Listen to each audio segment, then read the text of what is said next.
ink button, press naka-hold, then pipindutin natin yung power button, no. Ayan. Hanggang sa mag-print. Ayun.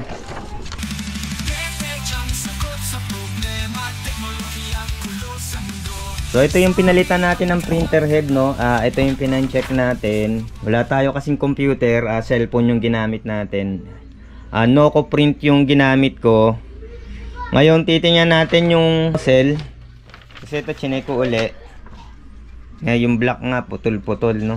Kasi galing lang din naman sa junk na printer yung printer head na nilagay natin, no. So check natin kung bababa yung ink, kung papangit din yung kulay, no. Pero kahit papano kasi pwede pa siyang gamitin, no.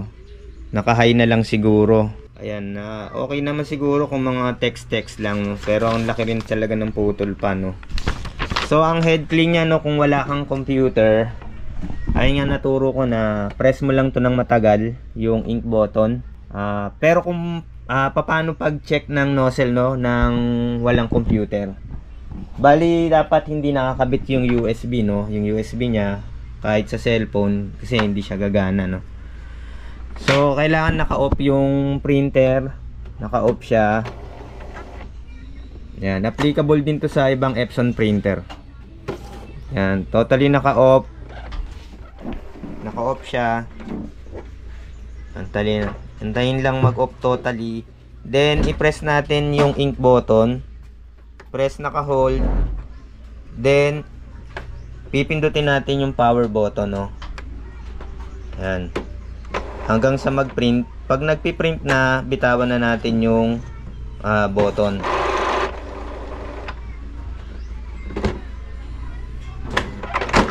Ayan, nagpi-print na siya.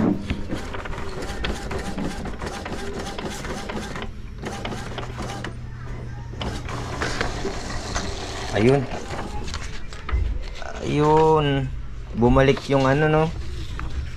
Gumanda yung print kala. Kanina kasi nagano ko, unang print ko pangit yung nozzle, no.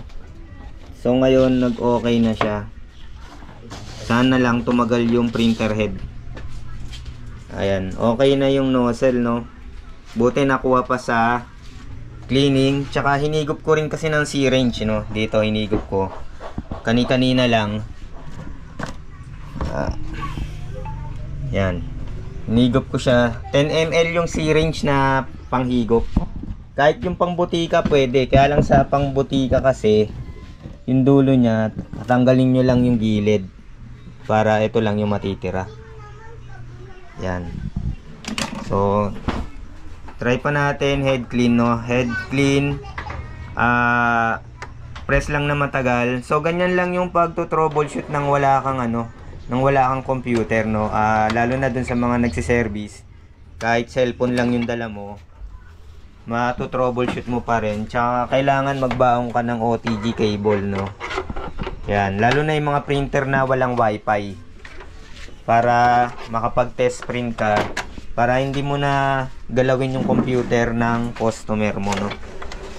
Save ka pa dyan kasi wala kang magagalaw na file, no. Hindi ka mapagbibintangan na kumuha ka ng file or etc.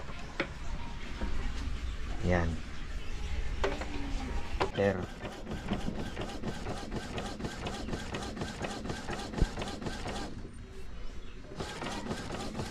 yan, naka postcard size.